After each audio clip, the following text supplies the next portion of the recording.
Olá, sejam muito bem-vindos ao canal aqui do Ático Curitiba.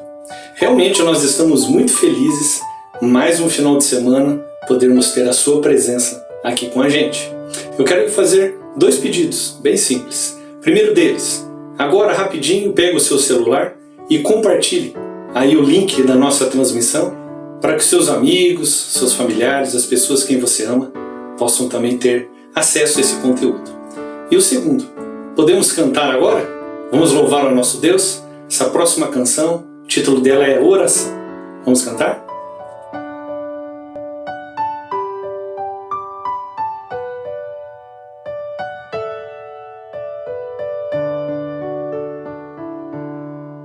Meu Jesus, a ti me achego, com temor no coração. És o meu maior anseio, Rei da minha salvação. Pai, a ti eu agradeço por tão infinito amor que recebe com carinho este pobre pecador.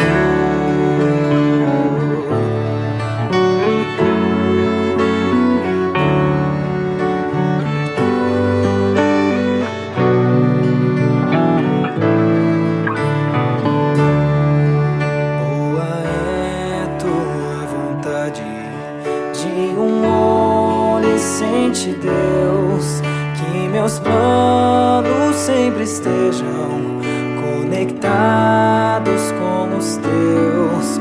Ó, perdoa os meus pecados, venha me disciplinar, que a pureza de tua glória venha em mim habitar.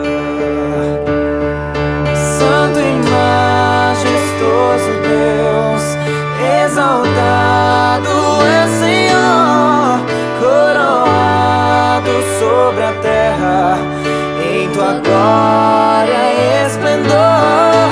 Teu é todo o domínio, toda honra e poder, pelos séculos dos séculos.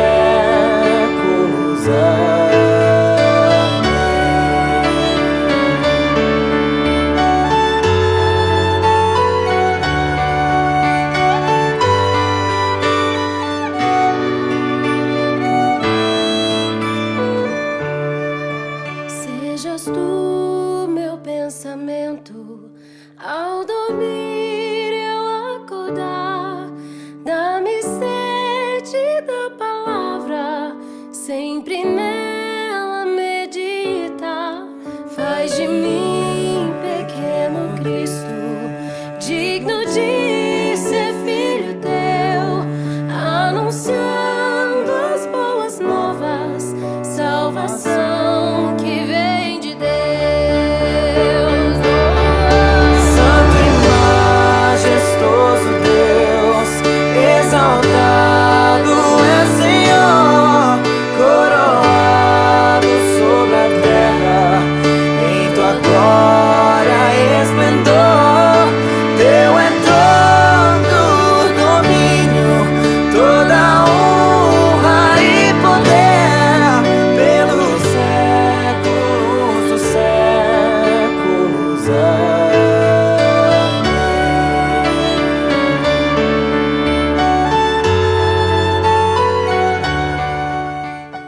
Neste momento eu quero convidar você a orar a Deus.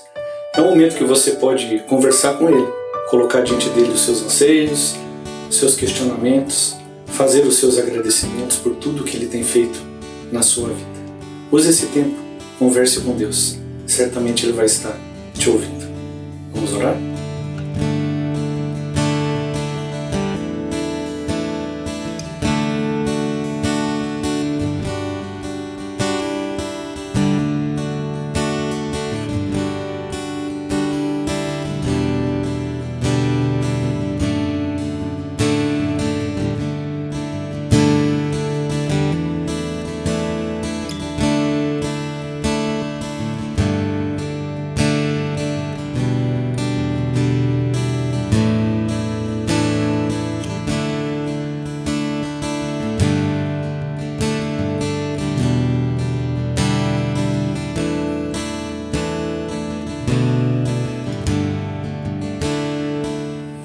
Pai de amor, nós te louvamos, nós engrandecemos o teu nome e te exaltamos, porque o Senhor tem sido tão bom para as nossas vidas.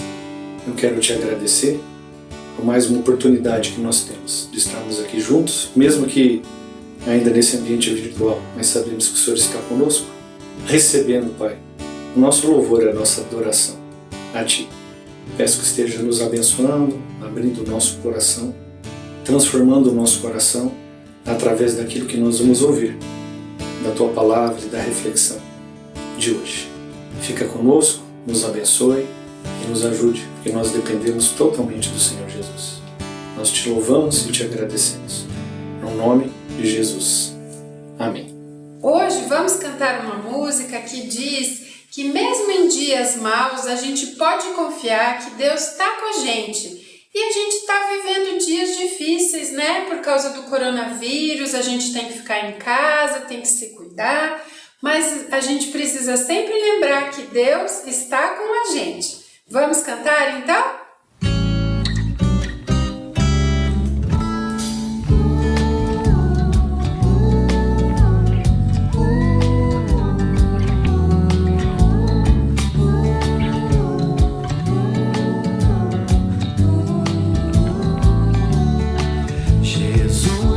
Agradeço pelo que Tu és e pelo Teu amor por mim.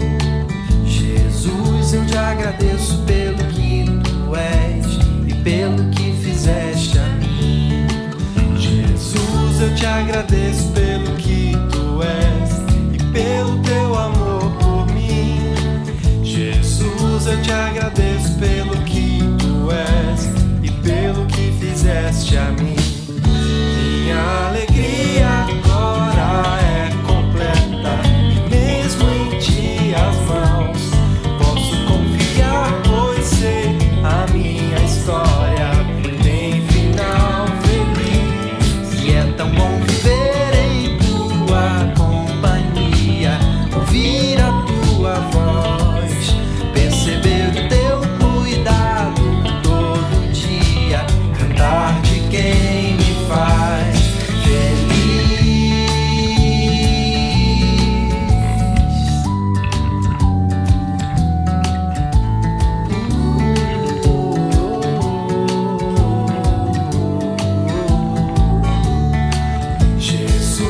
agradeço pelo que Tu és e pelo Teu amor por mim. Jesus, eu te agradeço pelo que Tu és e pelo que fizeste a mim. Minha alegria agora é completa, e mesmo em dias maus posso confiar, pois sei a minha história tem final feliz. E é tão bom viver em Tua companhia, ouvir a Tua voz, perceber o Teu cuidado todo dia, cantar de quem me faz feliz.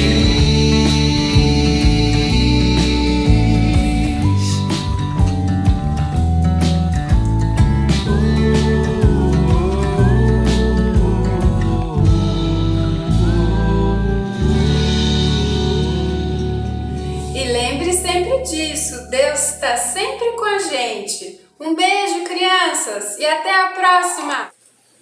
A leitura bíblica de hoje se encontra no livro de Hebreus, capítulo 10, o verso 23, e diz o seguinte: apeguemo-nos com firmeza à esperança que professamos, pois aquele que prometeu é fiel.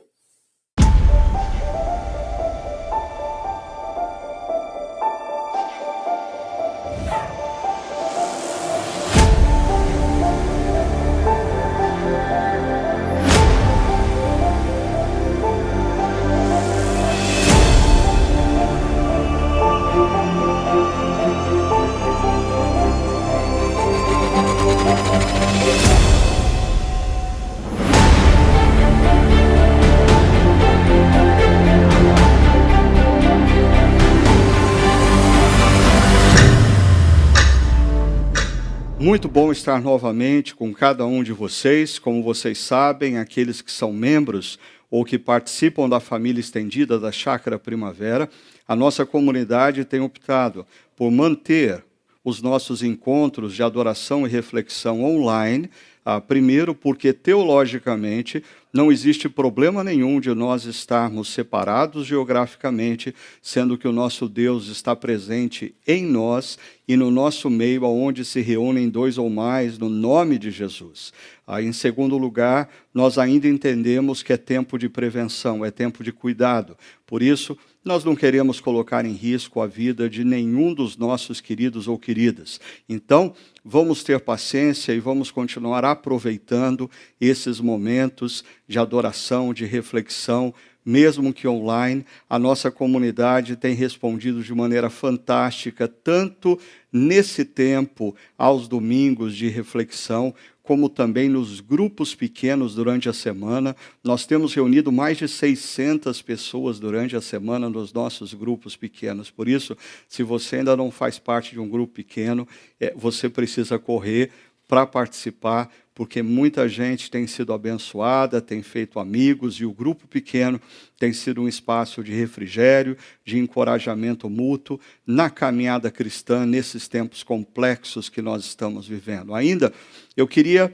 desafiar você a compartilhar essa mensagem nas suas redes sociais. Esse tem sido um tempo onde pessoas que outrora eram muito resistentes à mensagem cristã e não queriam conversar sobre Deus e a vontade de Deus para suas vidas, mas agora essas pessoas estão muito quebrantadas, estão em busca de um sentido maior para suas vidas, e você pode abençoar essas pessoas compartilhando o link dessa mensagem com seus amigos e com seus parentes. Bem, como vocês sabem, nós temos conversado sobre essa temática, reconstrução, a agenda de uma geração. E é claro, nós estamos conversando sobre reconstrução, porque os últimos 5, 6 meses das nossas vidas têm sido um tempo de desconstrução. A pandemia gerada pela Covid-19 afetou drasticamente os nossos relacionamentos, as nossas famílias, as nossas finanças, os nossos planos de carreira profissional, as nossas empresas, as nossas organizações. Existem efeitos dessa pandemia que nós ainda nem conseguimos calcular, mas certamente foi um impacto razoável. No entanto, nós entendemos que é momento de nós começarmos a tanto olharmos para as nossas vidas, carreiras, organizações e empresas, e percebemos os danos causados pela Covid-19. Identificarmos esses danos e gradativamente construirmos uma agenda positiva de reconstrução. Reconstrução dos nossos relacionamentos, reconstrução das nossas carreiras, reconstrução das nossas organizações e empresas. Você sabe que nós ainda estamos vivendo um período delicado, onde as taxas de contágio e de mortes não decresceram significativamente, por isso nós precisamos ainda tomar cuidado, e ao mesmo tempo que nós não temos todas as respostas para os desafios que nós estamos enfrentando, nós já temos alguns insights, alguns elementos para começar esse processo de reconstrução da nossa vida pessoal, das nossas famílias, dos nossos relacionamentos, das nossas organizações e também igrejas. E, desde da última reflexão, nós temos conversado sobre esse importante tópico relacionado à oração. Para discípulos de Cristo, pessoas que seguem a Jesus como o maior e melhor, o mais fascinante projeto de vida, a oração precisa compor esse processo de avaliação de danos e de construção de estratégia e de decisões, tendo em vista a reconstrução. Nós estamos estudando a vida de Neemias, esse personagem do 5º século antes de Cristo, um homem, um judeu, que vivia na Pérsia e que recebe informações acerca da situação da cidade de Jerusalém e dos habitantes de Jerusalém. quando Neemias toma conhecimento do sofrimento do povo e da situação precária da cidade, o texto diz que ele imediatamente passa a orar por essa situação. Mas é interessante, eu tenho sempre dito que Neemias é um elemento, é um personagem bíblico fascinante para mim. Primeiro porque ele concilia dois elementos que muitas pessoas têm como antagônicos, como opostos. Neemias é um homem que, enquanto ele ora, ele planeja. Enquanto ele planeja, ele ora. Não existe para Neemias uma dicotomia entre oração e planejamento. Existem pessoas que pensam a oração é uma representação daquele que depende de Deus. Planejamento é coisa de quem depende de si mesmo. Não, isso não é verdade. E Neemias é uma evidência bíblica acerca disso. Neemias, ele planeja enquanto ora, ele ora enquanto planeja. Para você ter uma ideia mais precisa de tudo quanto acontece nesse contexto da oração de Neemias, perceba, primeiro, Neemias recebeu uma informação. A informação de que a cidade de Jerusalém estava com seus muros derrubados e que a população de Jerusalém estava vivendo um contexto de miséria e de vergonha. Aí nós vimos que Neemias é movido a compaixão. Quando ele escuta essas coisas, o seu coração se conecta com a dor daqueles que estão sofrendo. Ou seja, ele se move em empatia, ele é tomado pelo sentimento, inclusive derramando lágrimas ao saber da situação precária da cidade e do sofrimento da população daquela cidade.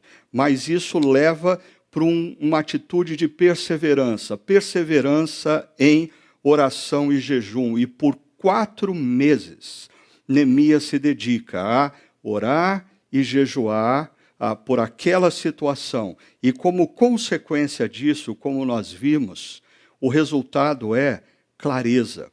Depois de 4 meses em oração e jejum, parece que Neemias tinha uma visão muito mais clara do que de fato estava acontecendo e do que Deus desejava da vida dele. Depois de 4 meses de oração e jejum, a mente e o coração de Neemias foram tomados por uma clareza acerca da missão que Deus estava dando a ele, Neemias, na história.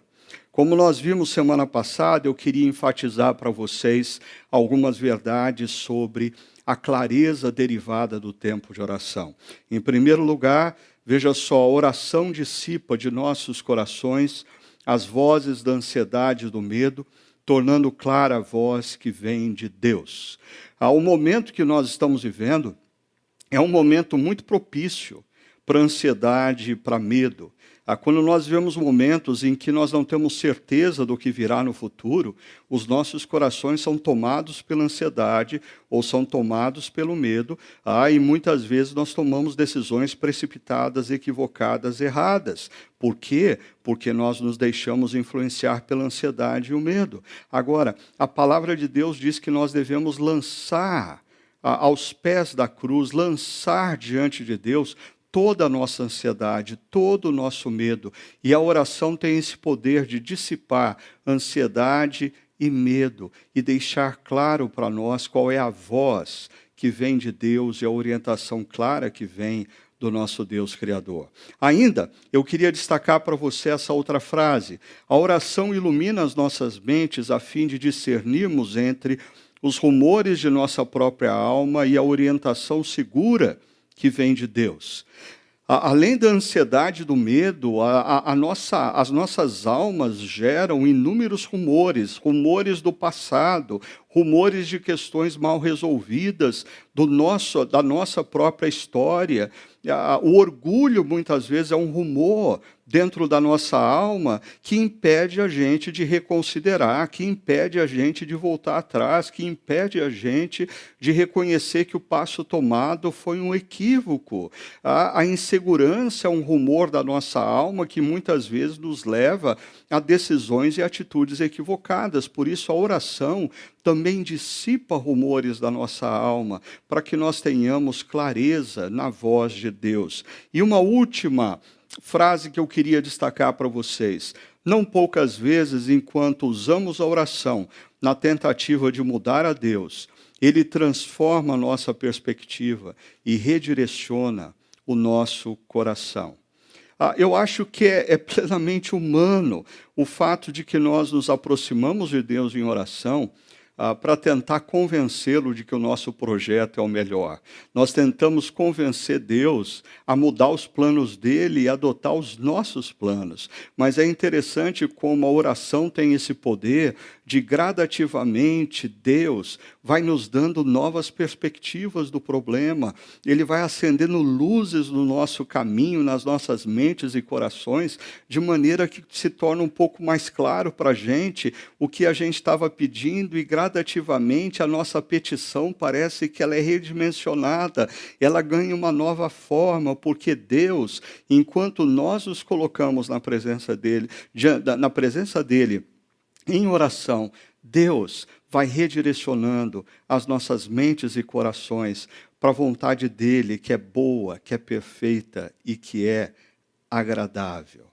Bom, tendo dito isso, eu queria voltar aqui a esse contexto maior, na qual a oração de Neemias acontece. Você já viu aqui, ele recebe uma informação, é tomado pela compaixão, ele persevera em oração e jejum, e isso vai lhe dar clareza. Agora, tudo isso tem a ver com o contexto da oração. Hoje, nós vamos conversar sobre o conteúdo da oração de Neemias. Mais propriamente, eu queria apresentar para vocês 5 elementos da oração de Neemias.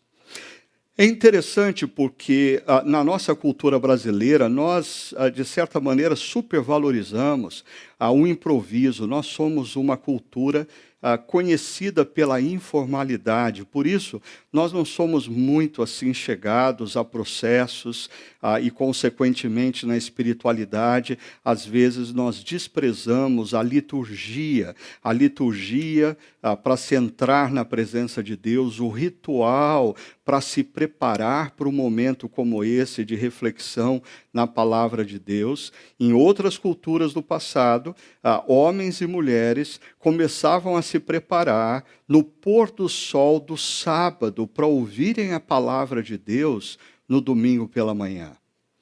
Eu diria que nós não precisamos confundir a importância dos rituais e das liturgias com uma religiosidade fria e apática em relação a Deus, mas eu creio que nós precisamos sim resgatar alguns elementos imprescindíveis que a Bíblia constantemente insiste que nós devemos ter quando nós buscamos a presença de Deus, quando nós buscamos a orientação de Deus. Eu espero que esses 5 elementos ajudem você a compreender a importância da oração e a importância dessa liturgia na presença de Deus, para de fato você usufruir de todo o poder, de toda a graça, de toda a misericórdia, de toda a orientação do nosso Deus Pai e Criador.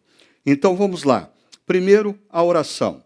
O verso 5 começa dizendo assim: então eu disse, e começa a narrativa de Neemias: Senhor, Deus dos céus, Deus grande e temível, fiel à aliança e misericordioso com os que te amam e obedecem aos teus mandamentos. Perceba que aqui nós temos o primeiro elemento da oração de Neemias.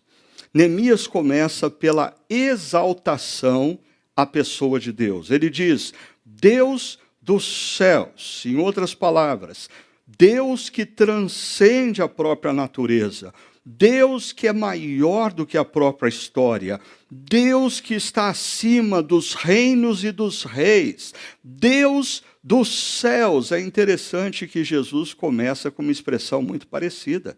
Quando os discípulos pedem a ele que os ensine a orar, Jesus diz: vocês vão orar assim: Pai nosso que estás nos céus. Ou seja, o Deus que transcende, o Deus todo-poderoso, o Deus acima de todas as coisas. Eu diria que pelo fato de nós desprezarmos a liturgia da oração, os processos que a Bíblia nos ensina, muitas vezes as nossas orações se confundem com a nossa aproximação num balcão de prestação de serviços espirituais, e nós vemos Deus como um menino que está do outro lado do balcão e que deve nos servir o mais rapidamente possível. A gente chega no balcão em oração e diz, Deus, eu quero o número 2 sem queijo, e Deus tem que sair imediatamente e nos atender, porque afinal de contas nós somos clientes. Interessante que quando Neemias se coloca na presença de Deus e gasta tempo exaltando o nome de Deus, ele diz, Deus dos céus, Deus grande, Deus temível, Deus que é fiel, fiel à aliança que ele faz com o seu povo. Neemias, ele é tomado pela consciência de quão grande Deus é, e quão pequeno e frágil ele é. Eu acho que a exaltação no nosso tempo de oração é muito importante nos tempos atuais, a fim de dissipar dos nossos corações essa cultura consumidora que nos envolve. Nós fazemos parte de uma cultura capitalista e nós, na maioria das nossas relações, nós nos vemos como consumidores e, de repente, nós adentramos na presença de Deus e agimos na oração como se fossem consumidores e não como criaturas perdidas que foram redimidas e por isso devem adorar e glorificar o Deus Criador, que é grande, que é temível, que está acima de tudo, de todos, de reis e de reinos. Perceba, eu queria chamar a sua atenção para essa frase. Não é Deus quem necessita de nossas palavras de exaltação, mas nossas próprias mentes e corações que precisam ser relembrados de quem Ele é. Algumas pessoas às vezes acham que quando nós falamos da necessidade de entrarmos na presença de Deus e o adorarmos e o exaltarmos, algumas pessoas pensam, mas Deus é como eu, precisa de elogio, precisa que alguém bote Ele para cima. Não, Deus não precisa das suas declarações de amor, Deus não precisa das suas declarações de exaltação. Quem precisa disso é a nossa própria mente e coração, porque na medida em que a gente exalta Deus, na medida em que a gente declara quem Deus é, o que Ele faz, o seu caráter, são as nossas mentes e corações que são relembrados do tamanho do nosso Deus. E aí acontece algo interessante. Dê uma olhada nessa outra frase. Quando em oração declaramos quem Deus é, seu poder e seu caráter, nossa adversidade parece se encolher diante da realidade de sua grandeza. Você já percebeu isso? Às vezes nós estamos diante de um problema e nós achamos aquele problema grande demais e a gente teme por aquele problema e a gente está preocupado com aquele problema e a gente perde noite de sono por causa daquele problema. Aí nós adentramos na presença de Deus e aí nós começamos a glorificar a Deus e aí a gente começa a lembrar quem Deus é e aí a gente começa a lembrar que Deus é todo poderoso, que Deus é o Criador dos céus e da terra, que Deus é o Redentor da história, que Deus tudo pode, que Deus é o Deus dos impossíveis. E, de repente, aquele problema que gerava tanto medo em nós, ele parece se encolher diante da consciência que nós ganhamos do tamanho de Deus. Ainda no início da minha caminhada cristã, eu me lembro que eu li um livro por recomendação do meu pastor na época, chamado O Seu Deus é Pequeno Demais.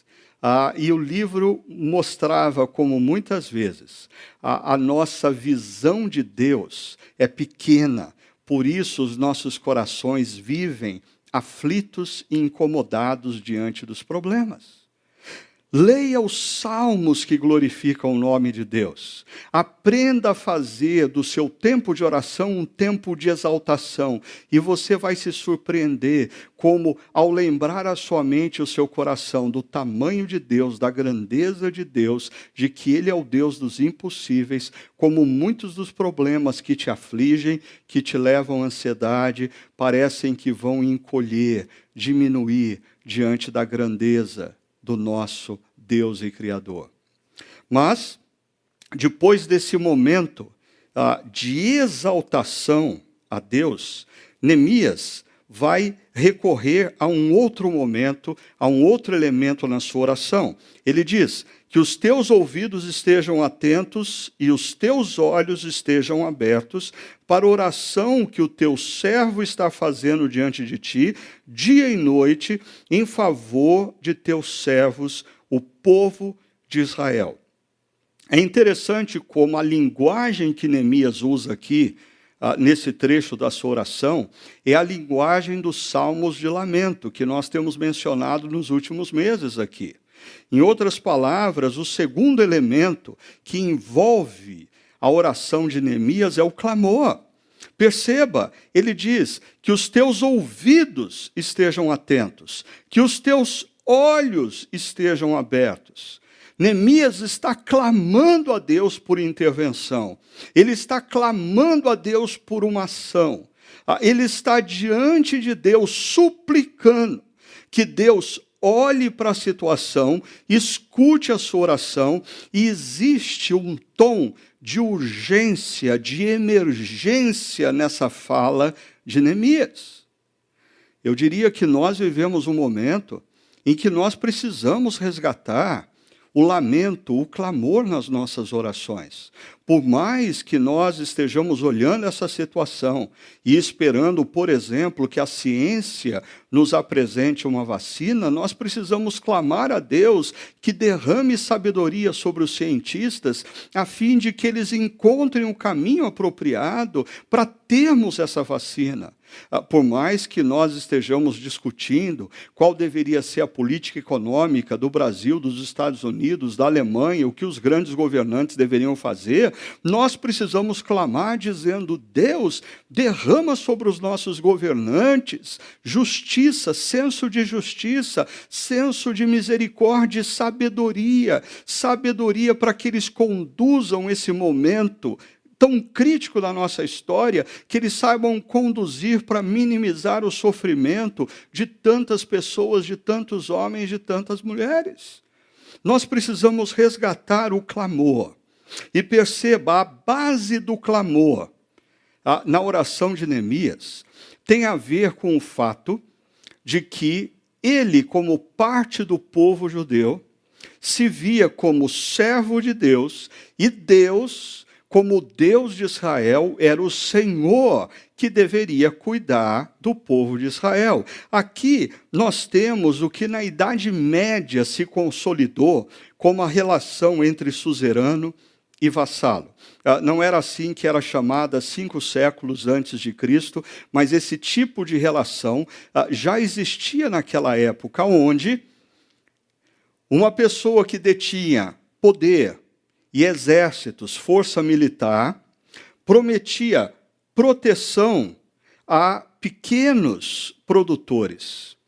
E esses pequenos produtores, em contrapartida, eles se comprometiam a se submeterem àquele senhor que tinha o poderio militar para protegê-los.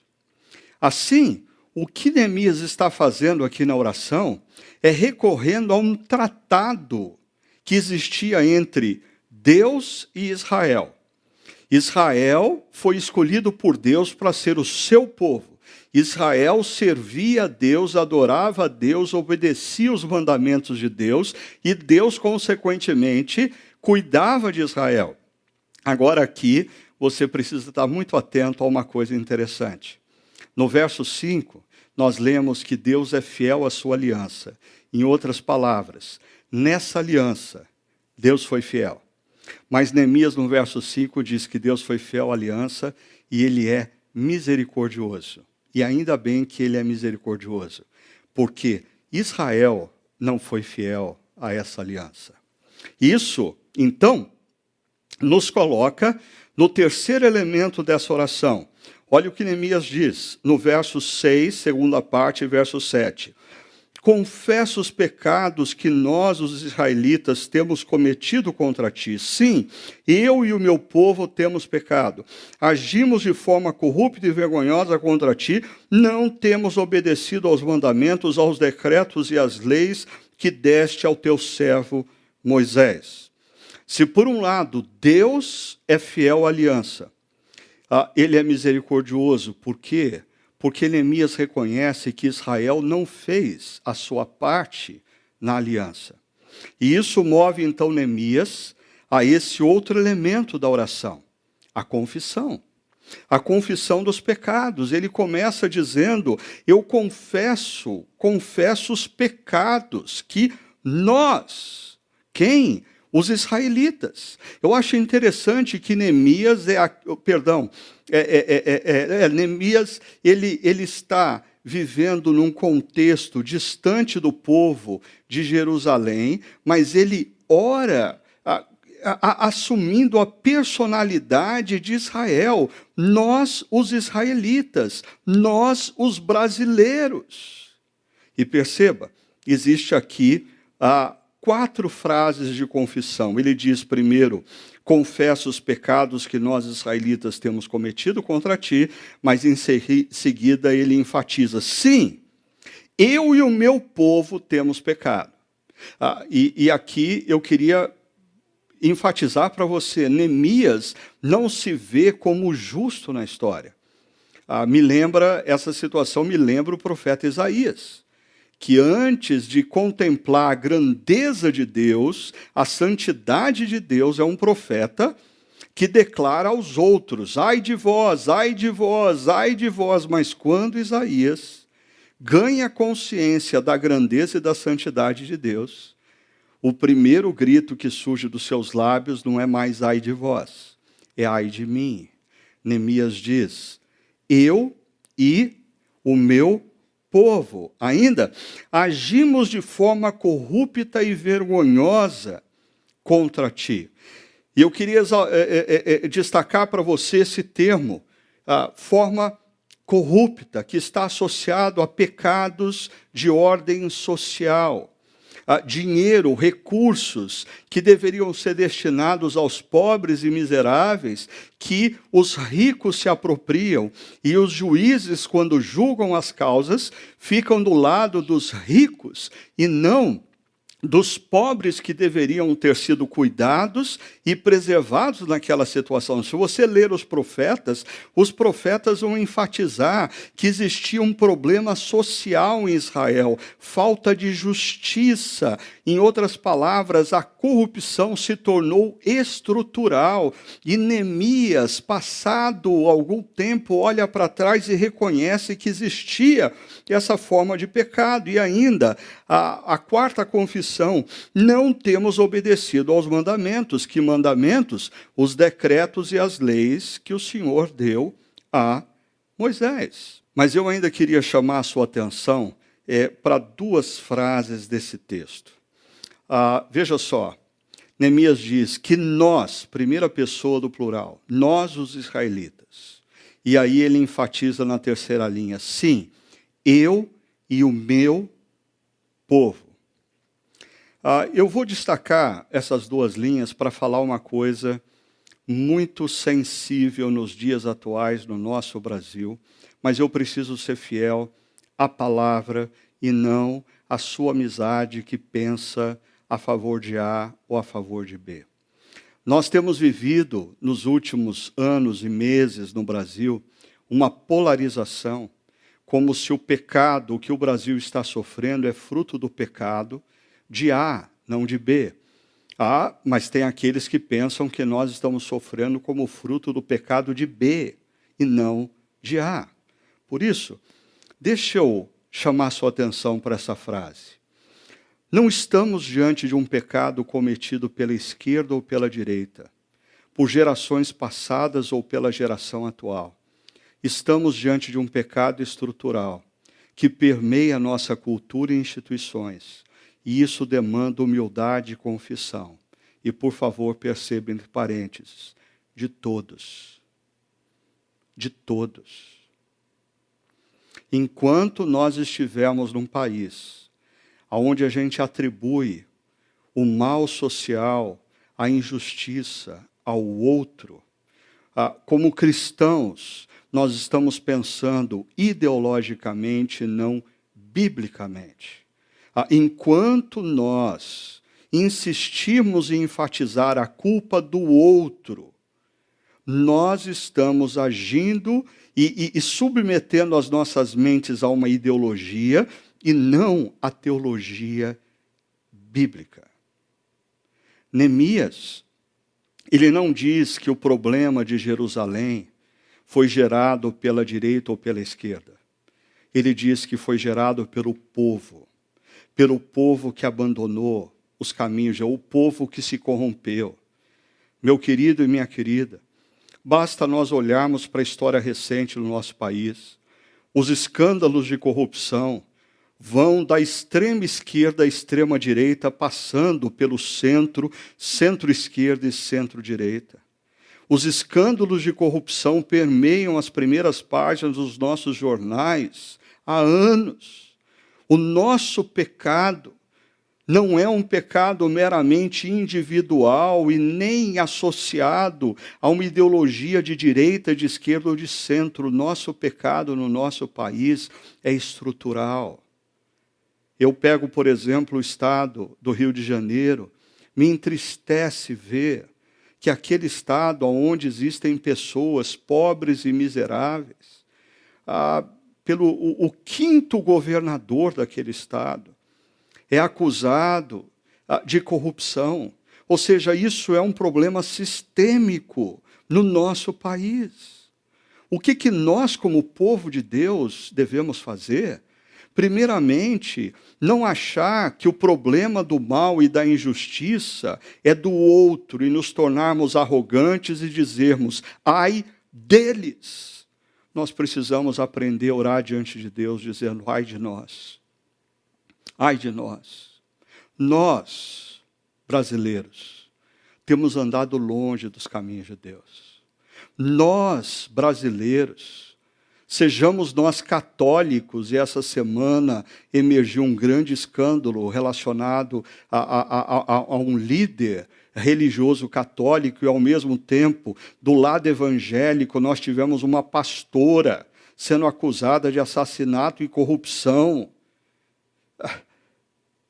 Nós não estamos em condição de falar, ai de vós. Nós, como brasileiros, precisamos aprender a falar, ai de nós. Humildade e confissão. Porque é importante perceber o outro elemento na oração de Neemias para a gente também entender a importância da confissão que nós vimos há pouco. Olha só o verso 8, diz assim, lembra-te agora do que disseste a Moisés, teu servo. Então agora Neemias vai trazer para a oração promessas. E é interessante porque ele fala como se Deus precisasse se lembrar das promessas feitas, e Deus não precisa se lembrar. No entanto, o que Neemias está fazendo aqui é elaborando a sua argumentação. E ele vai trazer, primeiro, uma promessa de punição, uma promessa de disciplina, dizendo, Deus, o Senhor está certo no que o Senhor está fazendo, porque nós não obedecemos os teus mandamentos, nós nos corrompemos, nós fechamos os olhos para as injustiças, nós nos tornamos corruptos, então o Senhor está certo no que o Senhor está fazendo. Ele se lembra da promessa de disciplina, mas depois ele se lembra da promessa de Deus de restauração. Veja comigo. Primeiro, a promessa de disciplina. Se vocês forem infiéis, eu os espalharei entre as nações. É interessante a gente se lembrar que, me acompanhe nessa frase, a disciplina de Deus não explica todas as formas de sofrimento humano. No entanto, é sim uma das razões a ser considerada e que demanda arrependimento. Numa das primeiras mensagens da série O Cara e o Corona, nós falamos sobre as diferentes razões para o sofrimento. A gente não pode olhar uma pessoa que está passando por um sofrimento e sermos simplistas na análise, apontando uma única causa. Existem diferentes causas para o sofrimento humano. No entanto, o que eu estou destacando aqui para vocês é que a disciplina de Deus pode sim ser uma das causas. E nós precisamos, principalmente nós cristãos, discípulos de Cristo, quando estamos passando por um momento de sofrimento, por um momento de aflição, um momento de enfermidade, um momento de escassez de recursos, um momento de desemprego, eu não estou querendo dizer que você está sob disciplina de Deus, mas eu estou querendo dizer que você, como discípulo de Cristo, quando sofre, precisa considerar a possibilidade de você ter tomado uma decisão equivocada no passado, de você ter construído a sua profissão baseado em pecado, de você estar agindo incessantemente de uma maneira que não agrada o coração de Deus, e Deus, através dessa adversidade, está te chamando ao arrependimento. Essa é uma possibilidade que todo discípulo de Cristo precisa ponderar.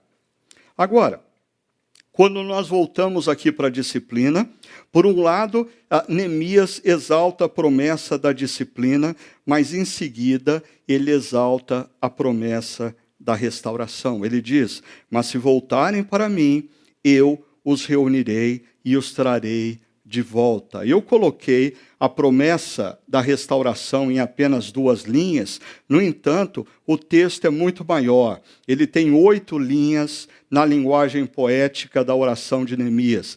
Veja comigo, por favor.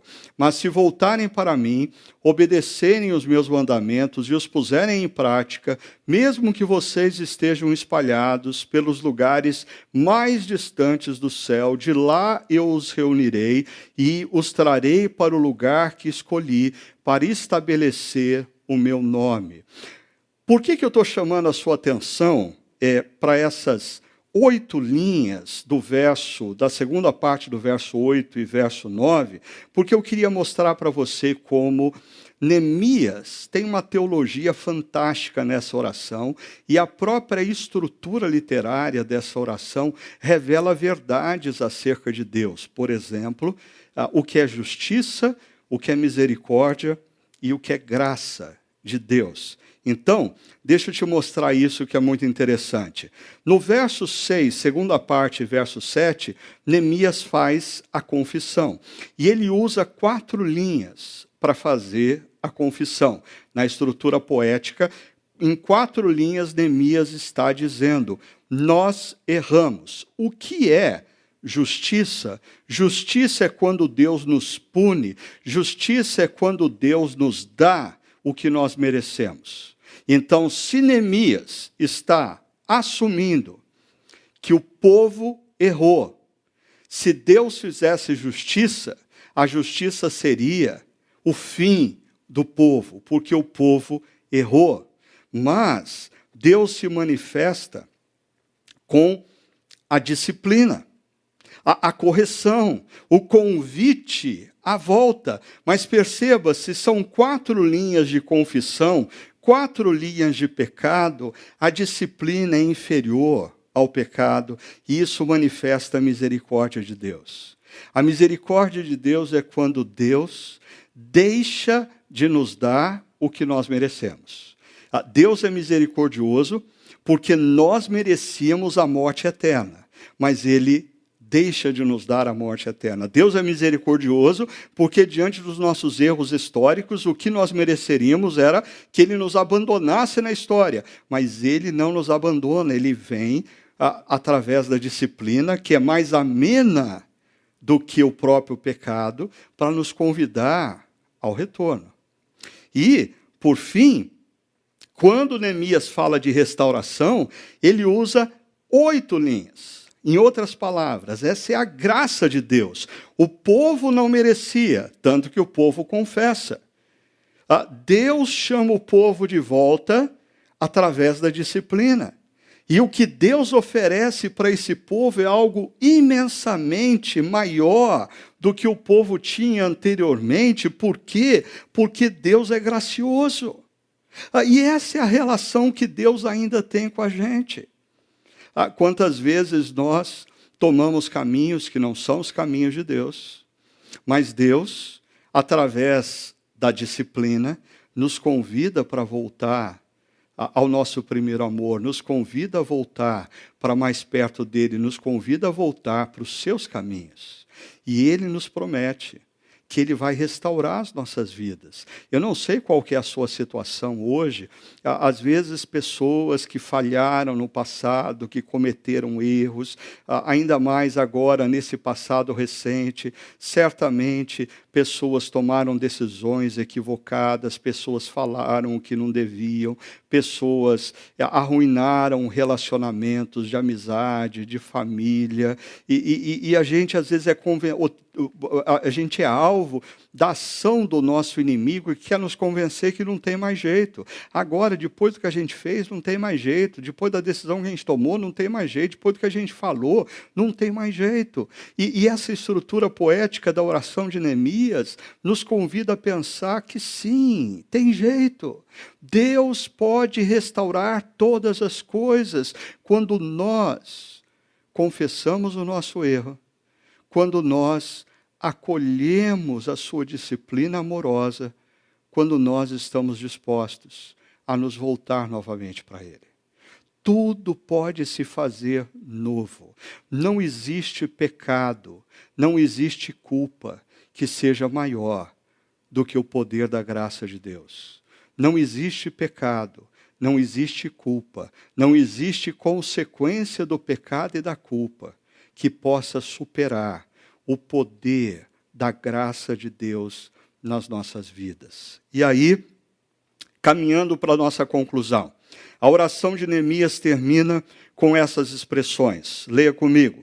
Estes são os teus servos, o teu povo. Tu resgataste com o teu grande poder e com o teu braço forte. Senhor, que os teus ouvidos, e aqui Neemias, ele sai da oração de 4 meses e faz uma oração muito objetiva para o dia que ele estava vivendo, mas nós vamos ver isso na próxima reflexão. Ele diz, Senhor, que os teus ouvidos estejam atentos à oração deste teu servo e à oração dos teus servos que têm prazer em temer o teu nome. Eu queria enfatizar aqui que esse momento na oração de Neemias é momento de rendição. Neemias começou exaltando Deus, clamando pela sua intervenção, confessando a sua culpa e a culpa do povo, relembrando ao seu coração e mente acerca das promessas de Deus de disciplina e de restauração, e diante de tanto amor manifesto por Deus na sua vida e na sua história, ele se rende. Ele se rende dizendo, nós somos teus servos na história. Este teu servo, estes são os teus servos. É interessante, às vezes nós iniciamos uma oração como consumidores, reivindicando diante de Deus direitos que nós não temos. Mas quando nós seguimos a liturgia correta para adentrarmos a presença de Deus, o exaltamos, colocamos as nossas súplicas, nos lembramos daí que nós não temos o direito de suplicar porque nós temos pecado, então confessamos os nossos pecados, relembramos da promessa dele, de fazer novas todas as coisas nas nossas vidas, e quando somos impactados por essa graça, nós terminamos a oração dizendo, Senhor, eu cheguei aqui para pedir algo para o Senhor, mas eu termino essa oração dizendo ao Senhor que eu estou pronto para fazer o que o Senhor quiser. Eu sou servo, eu sou servo, eu sou um servo que não tinha direito à vida. E através da obra de Jesus naquela cruz e da sua ressurreição no terceiro dia, o Senhor me deu vida e esperança. O Senhor já me deu muito mais do que eu merecia. O teu amor me constrange. A tua graça me impacta. Senhor, o que o Senhor quer que eu faça na história? O que o Senhor quer que eu faça para o teu reino? Qual é a tua vontade para a minha vida? E o que o Senhor quer fazer nesse momento histórico através de mim? E é isso que vai dar início, no caso de Neemias, à sua missão, que nós vamos falar na próxima reflexão. Mas eu termino enfatizando essa última linha do verso 11 da oração de Neemias: servos e servas que têm prazer em temer o teu nome. Percebe a mudança de coração em Neemias? Mas foram 4 meses de oração. Você se lembra daquela frase que nós citamos no início, que quando nós oramos, nós entramos na presença de Deus para pedir, mas gradativamente Deus nos dá um novo... Ele vai nos dando uma nova ótica do problema, ele vai direcionando o nosso coração. Neemias começa de um jeito a oração 4 meses antes, e 4 meses depois Neemias está prostrado diante de Deus, dizendo: Senhor, o que o Senhor quer que eu faça? Talvez, em alguns momentos, a gente adentre na presença de Deus para dizer o que nós queremos que Ele faça. Mas quando nós seguimos a liturgia certa, quando nós entramos na presença de Deus com o coração de Neemias, nós somos movidos do que nós queremos que Deus faça. Para o final da oração, nós nos colocarmos nas mãos de Deus, dizendo: Senhor, o que o Senhor quer que nós façamos. Eu termino pontuando aqui para você esses 5 elementos. E eu queria convidar você a essa semana experimentar, ter esses 5 elementos diante de você. Escreva num papel, coloque dentro da sua Bíblia, e eu queria desafiar você essa semana a orar seguindo essa liturgia. Não queime etapas. Ore exaltando a Deus. Gaste tempo exaltando a Deus. Aí, em seguida, coloque o seu clamor. Quais são as suas causas? O que você quer suplicar diante de Deus? Mas se lembre que nós não temos o direito de clamar e reivindicar absolutamente nada, porque nós temos cometido pecados, e nós fazemos parte de uma nação onde o mal e a corrupção se tornou um mal estrutural, cultural. Peça misericórdia de Deus, peça perdão. Na primeira pessoa do plural, nós temos errado. Mas aí se lembra de algumas promessas de Deus. Deixe o Espírito Santo trazer à sua mente algumas promessas de Deus. Promessas de renovação, promessas de fazer tudo novo, promessas de novas chances para você servir. E aí, termine se colocando na presença de Deus e perguntando: Senhor, o que o Senhor quer que eu faça? O que o Senhor quer que eu faça? Porque eu sou servo. Eu termino dizendo que nós precisamos resgatar esse momento de exaltação nas nossas orações. Nós precisamos resgatar esse momento de exaltação nos nossos encontros públicos de adoração. Nós precisamos relembrar da grandeza de Deus, porque quando nós relembramos nas nossas mentes e corações a grandeza de Deus, os nossos problemas e desafios, eles parecem encolher diante de nós. Mas nós precisamos resgatar a confissão dos pecados na primeira pessoa do plural. Nós precisamos parar de dizer ai de vós e compreender que nós vivemos um momento histórico em que a igreja brasileira, que se afirma comunidade dos discípulos de Jesus, precisa orar a Deus dizendo: ai de nós. Nós confessamos os nossos pecados como nação, porque nós fazemos parte de um povo que transformou a corrupção, o mal, numa questão estrutural, cultural. Senhor, tenha misericórdia de nós. E por fim, nós precisamos resgatar nas nossas orações essa capacidade de perceber que é o amor e a graça de Deus nos constrange e terminarmos as nossas orações em momentos como esse, dizendo: Senhor, eu sou teu servo, eu sou tua serva. O que o Senhor quer que eu faça? Senhor, chega de eu pedir para o Senhor fazer. Eu quero nesse momento perguntar ao Senhor, e eu quero que o teu Santo Espírito me fale o que o Senhor quer que eu faça. Eu convido você, nesse momento, a ouvir essa última canção, fazendo dela a sua oração. Escute o Espírito Santo falando a você o que Deus quer que você faça nesse momento da nossa história e do nosso país.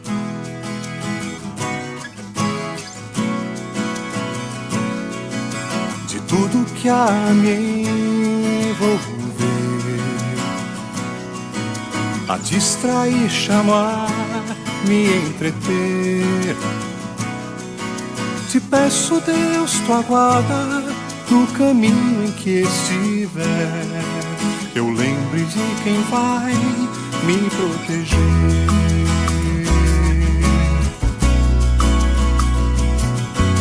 De todas as forças que me vêm mover, seja tua a me convencer, que eu ande em teu caminho, alegrar teu coração, que eu lembre de quem és no meu viver. Ao teu lado eu quero estar, tua mão a segurar. Sei que és Deus que fez, também sei que és Deus que faz, e para sempre, eternamente ainda será, e mais fará.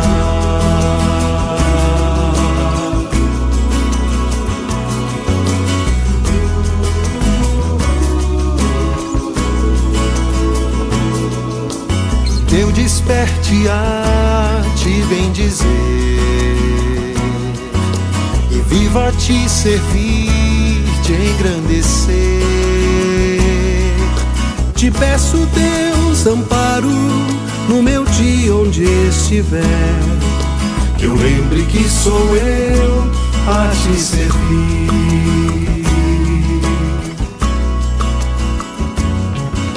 E que diante de ânsias e temor, noite sem ter fim, de céu sem cor, te peço a paz que excede o meu fraco entender, que eu lembre do que já te vi fazer. Ao teu lado eu quero estar, tua mão a segurar. Sei que és Deus que fez, também sei que és Deus que faz, e para sempre, eternamente ainda será, e mais fará. Ao teu lado eu quero estar, tua mão a segurar. Sei que és Deus que fez, também sei que és Deus que faz, e para sempre, eternamente ainda será, e mais fará.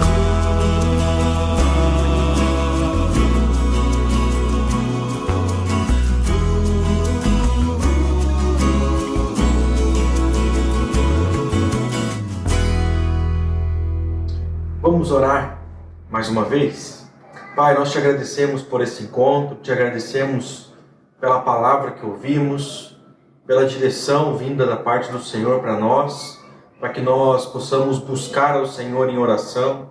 Desde a semana passada já conversando sobre isso, sobre a importância de buscarmos, de clamarmos ao Senhor, de termos, quem sabe, uma agenda, um caderno, algo que possamos anotar, para que nós possamos nos lembrar dos feitos que o Senhor tem realizado em nossas vidas. Que possamos, nessa semana, sairmos desafiados a buscarmos ao Senhor em oração.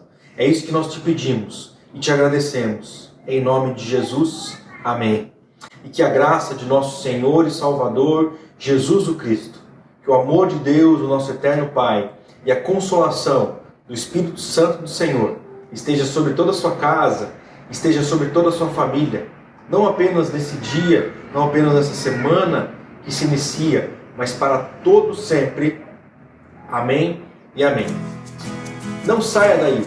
Acompanhe as notícias da nossa comunidade no Ático News e também sobre a programação que está sendo feita para as crianças do Ático Kids. E se você gostaria de ficar um tempinho a mais com a gente, nós teremos uma sala de um bate-papo para que possamos conversar um pouquinho, rever, mesmo que através da tela do celular ou da televisão, as pessoas que, quem sabe, é tempo que não vemos, e esse é o momento de nos aproximarmos e conversarmos um pouquinho.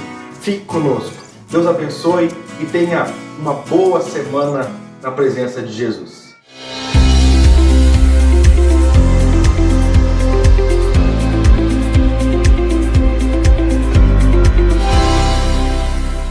Pessoal, eu tenho uma notícia muito boa para contar para vocês. Neste fim de semana estreia o nosso novo programa do Ático Kids. Isso mesmo, o Ático Kids vai disponibilizar um material especial para você e sua família. Já no sábado, o programa do Ático Kids estará disponível no canal do Ático lá no YouTube. Terá muita música, contação de histórias, brincadeiras, muita diversão. Venha conosco nessa nova aventura. Aguardamos você lá!